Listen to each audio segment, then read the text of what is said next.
আমরা ভারতের সাথে সুসম্পর্ক চাই। ভারত আমাদের বৃহৎ একটা নেইবার। দেশের সার্বিক পরিস্থিতিতে রাজনৈতিক দল ও ধর্মীয় নেতাদের সঙ্গে বৈঠকে বসছেন অন্তর্বর্তী সরকারের প্রধান উপদেষ্টা ডক্টর মোহাম্মদ ইউনূস।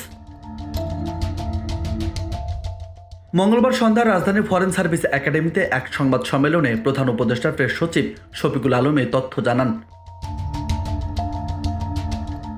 প্রেস ব্রিফিংয়ে তিনি বলেন, জাতীয় ঐক্য সৃষ্টির লক্ষ্যে প্রধান উপদেষ্টা বুধবার রাজনৈতিক দলগুলোর সঙ্গে মতবিনিময় করবেন।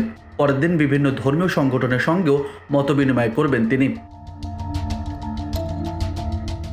এ সময় তিনি আরও জানান, প্রধান উপদেষ্টা আজ সন্ধ্যায় আমাদের ছাত্র নেতাদের সঙ্গে বসবেন। প্রধান উপদেষ্টা সবার সঙ্গে সংলাপের আহ্বান করেছেন। তাদের সঙ্গে তিনি বসবেন। বৈঠকের উদ্দেশ্য জাতীয় ঐক্য। তিনি জাতীয় ঐক্যের ডাক দেবেন। এদিকে ব্রিফিংয়ে বাংলাদেশ বিষয়ে ভারতীয় মিডিয়া মিথ্যা তথ্য ছড়াচ্ছে বলে অভিযোগ করেছেন শফিকুল আলম। তিনি বলেছেন, অনেক মিডিয়া, বিশেষ করে ভারতীয়, তারা মিস ইনফরমেশন ছড়াচ্ছে। এক্ষেত্রে জাতীয় ঐক্যটি খুবই গুরুত্বপূর্ণ। আমরা দায় চাপাবো ভারতীয় মিডিয়ার উপর। তারা যাচাই না করে সংবাদ প্রচার করছে, যার প্রেক্ষিতে ভারতীয় জনগোষ্ঠী ক্ষেপে যাচ্ছে। ভারতীয় মিডিয়া আমাদের জাতিকে কাঠগড়ায় দাঁড় করানোর চেষ্টা করছে।